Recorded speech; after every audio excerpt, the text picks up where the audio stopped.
Terkuak, Milano Lubis rela dihujat karena Bella Dodi Sudrajat ternyata incar setengah warisan Vanessa Angel.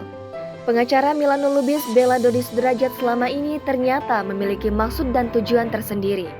Pengacara yang telah lama setia mendampingi Vanessa Angel dalam berbagai kasusnya tersebut, 2 bulan ini membuat netizen geram lantaran ia berbelok membela Dodi Sudrajat.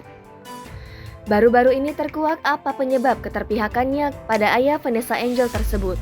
Sahabat Vanessa Angel Marissa Icha mengungkapkan penyebab Milano Lubis mati-matian bela Dodi Sudrajat walaupun mendapat banyak cibiran masyarakat.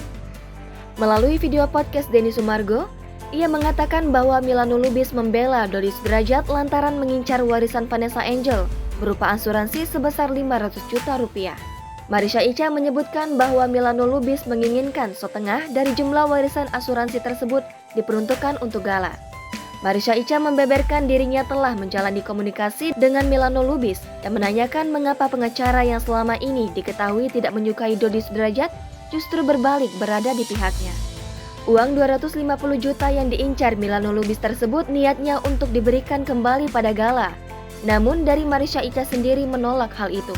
Marissa Icha justru menawarkan memberikan Milano Lubis uang sebesar 250 juta rupiah yang akan diberikan untuk Gala atas nama pengacara tersebut agar tidak berpihak pada Dodi Sudrajat. Polemik antara keluarga Dodi Sudrajat dan sang besan, Haji Faisal, makin hari semakin runyam hingga membuat netizen geram. Upaya Dodi Sudrajat untuk mendapatkan hak asuh dan warisan serta barang milik Vanessa Angel dirasa tidak layak oleh netizen, lantaran sang cucu Galaski masih ada. Jangan lupa subscribe, share, komen, dan like ya.